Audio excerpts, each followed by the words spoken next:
Step 1, read a book. Step 2 is think. Step 3, you're going to write or plan. This is the main chunk of the video. So from here, I'm going to start talking about my script outline. Hi, I'm Dabby, but you can call me Dabz. So today I decided to go over my process when making a book review, and I'm going to be mostly focusing on the writing the book review / like planning it out stage, and how I structure my script, how I like structure or order my book reviews. And hopefully this will be helpful to anyone who is interested in making book reviews. Hopefully this gives you some advice, some helpful tips. Or even if you have no interest in making book reviews at all, if you have watched me and you're curious about how I create my book reviews, this might be interesting for you. Or maybe after watching this, you can be like, wow, this sounds fun. I want to do this, you know? So, on to the video. What is this? Okay, step 1, read a book. Any book. It doesn't matter. It can be like some picture book, or it could be a really long chapter book. It could be a book that you've already read and you're just going to think about it. It can be a book that you finished reading 2 seconds ago. You just need a book. Step 2 is think. But think beyond just, did I enjoy the book, or how much did I enjoy the book? Think about, why did you like or dislike it? What parts did you like or dislike? What was the story about? And etc., etc. And I'm going to go over more like ideas for what you can talk about later, but just kind of think about your opinions about the book along with what it was about, because you need to think before you are able to do anything. And some people are natural speakers. They're really good at talking. They can go about to the thinking step and then just sit in front of a camera and talk. But if you're anything like me, you can't, and like you need a little bit of extra planning, which is why I like to write a script out. Which brings us to step 3. You're going to write or plan, whether it's like a brief bullet point or short sentence for each kind of idea or detail that you want to go over, to jog your memory, or it's a word-for-word script. You want to plan it out. Personally, for me, I used to do like quick bullet points just to remember what I was going to talk about. And if you go back into the book reviews where I used to do that, they're not bad necessarily, but they're kind of like choppy. Like there's no flow to it. But recently, I've been kind of writing out what I'm going to say word for word. And of course, there are some parts where I change it up a little bit because I have a better like way to say it. But personally for me, I'm a good writer, but I'm not the best speaker. So when I write something word for word, like as a script, it really helps and it like flows more naturally for me.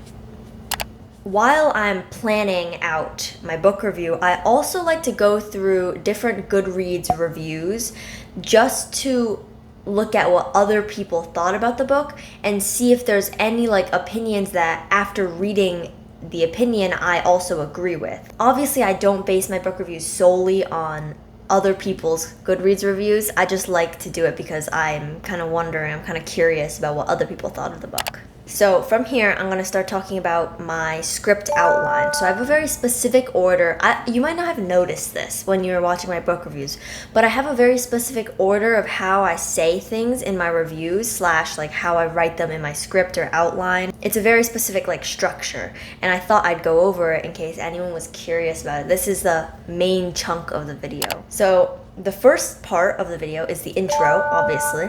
I'll say, hi, I'm Dabby, but you can call me Dabz. Hi, I'm Dabby, but you can call me Dabz.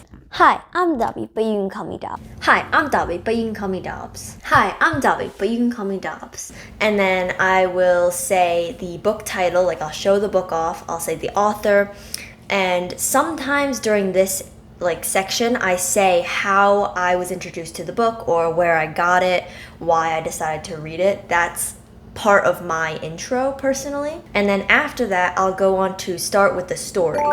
And the reason that I do this is kind of like for the watchers of the video to see right away from hearing the story. You can kind of tell if this is a story that you're gonna like or not, but only talk about it as much as like what it would say like on the blurb on the back of the book, or as much as a movie trailer would say. Don't give off too much of the book, or else it's gonna like start spoiling things. but make it sound interesting, make it sound intriguing, and make it sound like the people who want to read the book are going to want to read it, if that makes sense. The next part of my book review, after I talk about the main like storyline, or I give a brief thing about the storyline of the book, I talk about just flat out, I say like, oh, I enjoyed this book, or I didn't enjoy this book, or this book was okay, or this book was amazing. My opinion in like one sentence. And then I go on to say which parts specifically I liked or disliked. And this is where you want to go into detail, and this is where like the think about it kind of comes into play. So some things that you can talk about are characters, pacing, writing style, world building, the plot of the book, tropes, etc. And usually I don't talk about like all of those things in one book review. I will talk about the parts that really stood out to me, like, oh, in this book I like the characters a lot, or in this book the pacing was really bad. But the parts that were kind of just average, you don't necessarily have to say them, like you can leave them out, in my opinion. Usually with an average like 3 to 4 star book, there's some flaws / things that you personally dislike, but there's also a lot of things that you enjoyed. So the way that I tend to kind of like structure these like pros and cons is I do like a sandwich kind of thing. I'll start by saying something that I liked. So like, oh, I like the characters of this book a lot because they were diverse and blah, blah, blah, blah, blah. And then I'll say something that I didn't like much about the book. So like, I didn't like how the author did this. So it's like, dislike, and then I'll say another thing I liked about the book. And then if there's more dislikes, then I'll kind of like mismatch them. So I'll say something I liked, something I disliked, like, dislike, like. And I always try to start it with something I like and end it with something I like. And I think the way that I like learned about this was like for constructive criticism, that's what you're supposed to do, is start off with positive feedback and then negative feedback and then positive feedback. And I know like technically it's not like the author's gonna see the review or anything. It's not like feedback, but it just like, I like structuring it that way. It's more organized. It makes the book sound like, if I have something that I don't like about the book, but I mostly liked it, it makes the book sound like still good, even though I'm saying bad things about it. That's why I do that.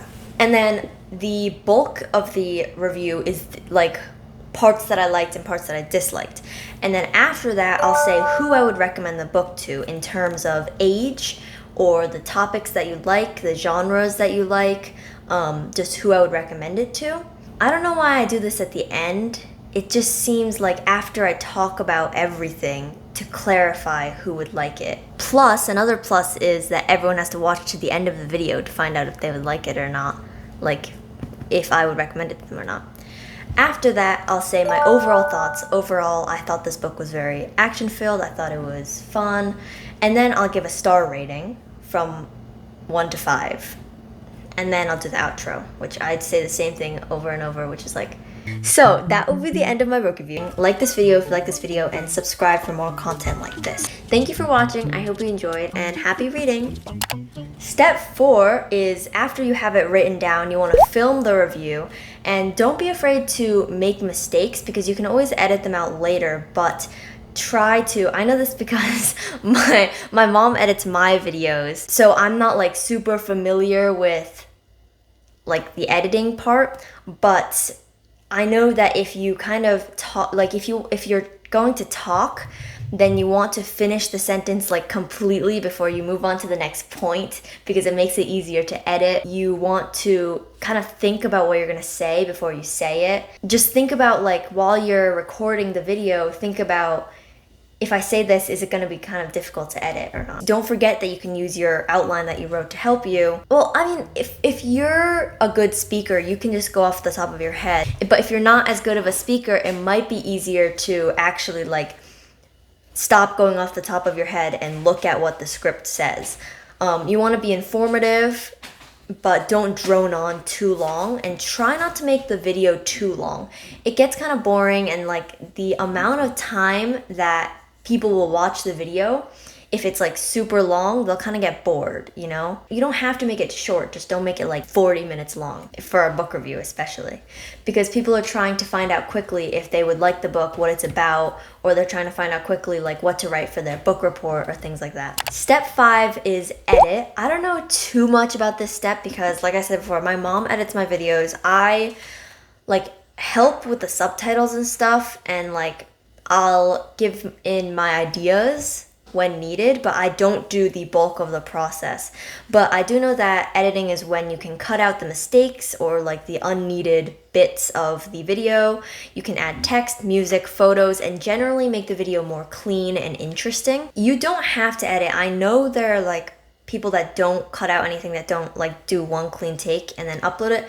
I just think that it would be more interesting if you added like little effects, or it would be more clean if you cut out parts that you don't need. Step 6 is final touches. The thumbnail, the title, the description, all of that. I would say that people tend to look at the thumbnail before they look at the title. So you want to make the thumbnail flashy. You want big letters, like you want what the video or what the book review is mostly about in the thumbnail. And then the title obviously also matters, but I feel like since it's smaller when you look at like the video, it matters less to the eye. And then the description, you can add like links to your social medias, whatever you want. And then step 7 is upload the video. Congratulations, you just made a book review using my official guide, unofficial official guide. I hope that this video helped someone out there who is thinking about making book reviews, or maybe gave you some good advice, or maybe you found it somewhat interesting. Maybe you're gonna rethink and start making book reviews because of this. Also, if you are someone who doesn't have any interest in making book reviews at all, but you're just curious of how I make mine, that kind of is an overview of my process. But if you are planning to make book reviews, good luck. You can do this. So that would be the end of my Call Me Dabz official guide to making a book review. If you like this video, then like this video and subscribe for more content like this. Thank you for watching. I hope you enjoyed, and happy reading. Okay, step 6. Oh.